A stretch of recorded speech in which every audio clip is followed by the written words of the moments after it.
I got broads in Atlanta. Just to the lean, the family. Credit cards and the scammers. The man who's really led and galvanized the GOP's efforts to rally behind Judge Kavanaugh is Lindsey Graham. And 1 week after his fiery call to arms, and I loved it, the senator is feeling more confident than ever after reading the FBI report on Kavanaugh. Senator Graham joins us now to talk about that and what's next. Senator, thanks so much for being here tonight. What other games can we expect from the Democrats before this thing goes to the final vote? Think of the dumbest idea, and they'll do it, whatever that is. If they ever write a book about overplaying your hand in politics, this is in the first chapter. The FBI report, supplemental background check, they interviewed 9 people. They followed the direction of the 3 senators who asked for more FBI investigation. It came back very good for Judge Kavanaugh, and I would expect these 3 senators will vote yes. I hope they will, because that's what they asked for. The complaint from the left, there are a lot of them. And we have a few senators, a few of your friends and others who comment today. Let's watch. It's obviously a cover-up. The Trump White House, working with the Republican leadership in the Senate, have deliberately circumscribed this investigation. They're making a mockery of the constitutional requirement that the Senate provide its advice and consent. That report, if that's an investigation, is a bull investigation. The reality is that is not a full and thorough investigation. It's not full, it's not thorough. They didn't interview Kavanaugh, Ford, or Deborah Ramirez's second cousin twice removed. To my good friends, this is advise and consent. This is your view of the Senate's role, is to take a good man's life, turn it upside down, betray Dr. Ford's trust, do everything in the world to destroy him, to hold the seat open past the midterms. That's not advise and consent. That's despicable. It's going to blow up in your face. I hope it does, because it was wrong. He's going to get on the court. They have no idea what the FBI supplemental investigation was about. They made up their mind to vote no before anybody said hello. So here's what the 3 senators asked for: that the people named by Dr. Ford be interviewed by the FBI, just not the committee, and Ms. Ramirez be interviewed by the FBI. That was done, plus 5 other witnesses.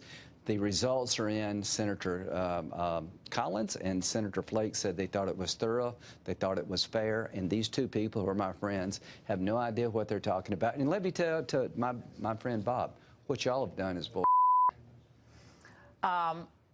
Senator Schumer talked about the emotion that drove Christine Ford and the country rallying behind her, and it seems like he's taken this into kind of a midterm pose. Let's watch. Yeah.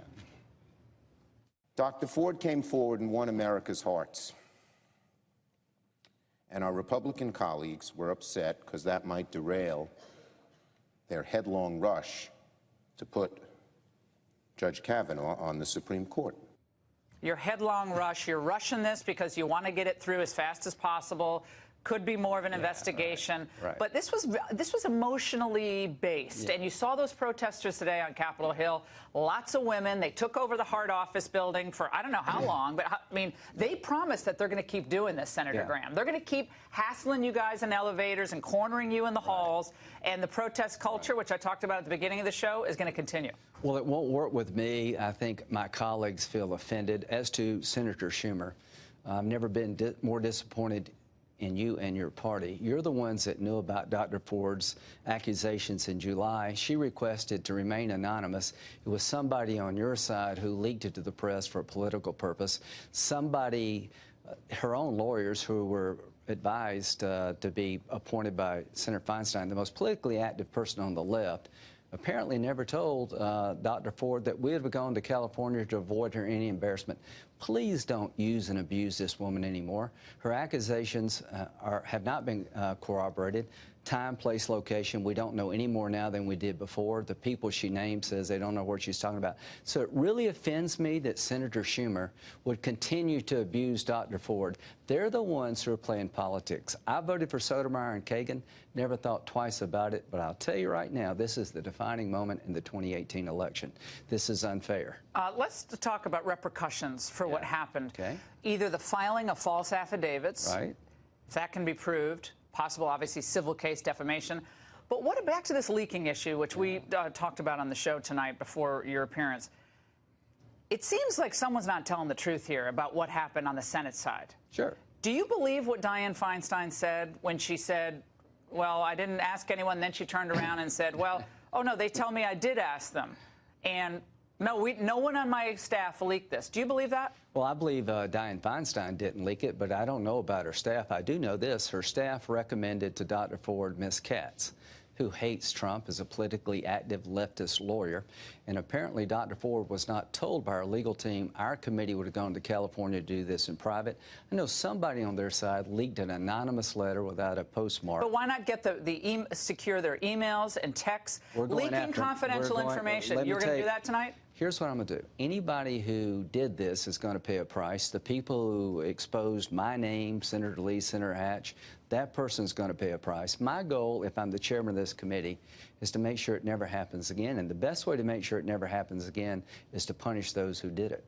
What lesson do you think the president should take out of all of this? I mean, this was a moment where the party finally, in my mind, got unified behind what this president wants to do. Economy's on fire, great judges, NAFTA renegotiated. What's next? The president should take the following. If you appoint a good person who gets destroyed in a despicable manner and you fight for him, people will like you more.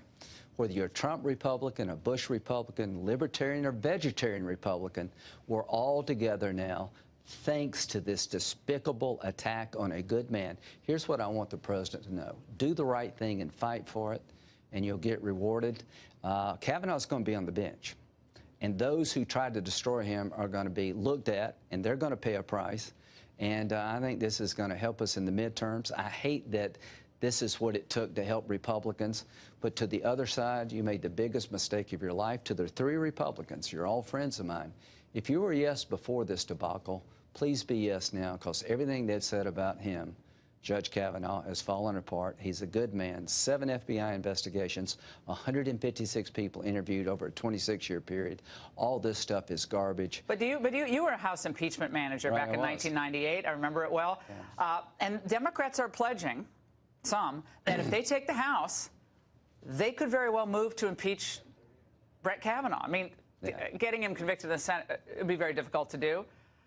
Do you expect that to happen if Republicans lose the House and keep this saga going? I think the Democratic Party's been taken over by irrationality. Hatred is their only platform.